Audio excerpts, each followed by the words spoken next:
সুপ্রিয় দর্শক, আসসালামু আলাইকুম। নিউজ বাংলা আপনাদের স্বাগত জানাচ্ছি। আমি মোহাম্মদ জিয়াউদ্দিন। দর্শক, রাজশাহীর সারদা পুলিশ একাডেমিতে হচ্ছেটা কি? কিছুদিন পরেই গণমাধ্যমের শিরোনাম হচ্ছে।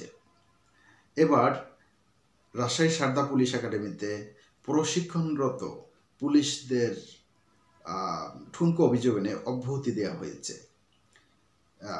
কিছুদিন পরই এরকম অভিযোগ এনে তাদেরকে অব্যাহতি দেওয়া হচ্ছে।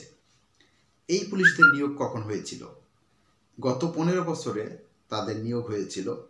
কিছুদিন আগে ডিএমপি কমিশনার শেখ সাজ্জাদ আলী বলেছেন যে গত 15 বছরে 90,000 পুলিশ নিয়োগ হয়েছে দলীয় বিবেচনায়। আবার এই পুলিশদেরকে মানুষ ডাকতেন পুলিশ লীগ নামে।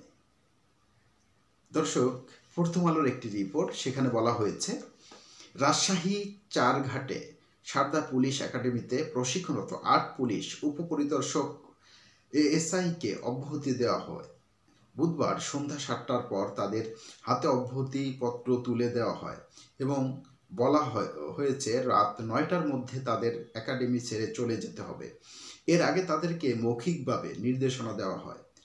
রোববার সন্ধ্যায় মাঠের নির্দেশনা না মেনে উচ্চস্বরে হইচই করার অভিযোগে ওই 8 এসআইকে কারণ দর্শানোর নির্দেশ দেওয়া হয়েছিল। নোটিশে তাদের 3 কার্য দিবসের মধ্যে ব্যাখ্যা দিতে বলা হয়। নোটিশের চিঠিতে জানানো হয়েছিল ব্যাখ্যায় সন্তুষ্ট না হলে তাদের অব্যাহতি দেওয়া হবে। সারদা পুলিশ একাডেমির অধ্যক্ষ মাসুদুর রহমান ভূঁইয়ার পক্ষে অব্যাহতিপত্রে স্বাক্ষর করেন একাডেমির পুলিশ সুপার মোহাম্মদ তানভীর সালেহীন। এ ব্যাপারে জানতে চাইলে ফোনে একাধিক ফোন করলেও তিনি ধরেননি। তবে সারদায় প্রশিক্ষণরত অবস্থায় অব্যাহতি পাওয়া 2 জন বিষয়টি পুলিশকে নিশ্চিত করেন। 21শে অক্টোবর 252 জন, 4 নভেম্বর 58 জন এবং সর্বশেষ 18 নভেম্বর 3 জনকে অব্যাহতি দেওয়া হয়।